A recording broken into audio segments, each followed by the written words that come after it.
আসসালামু আলাইকুম। আমি রায়হান আহমদ, সভাপতি প্রতিষ্ঠাতা বিশ্ব মানবাধিকার রক্ষা সংঘ। পবিত্র মাহে রমজান বাংলাদেশে শুরু হয়েছে।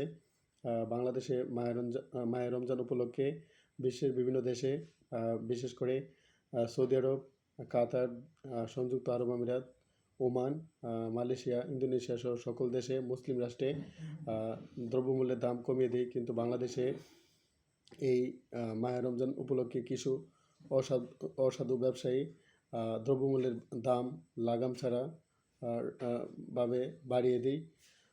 আমি বিশেষত লেবুর দাম এবং আহ,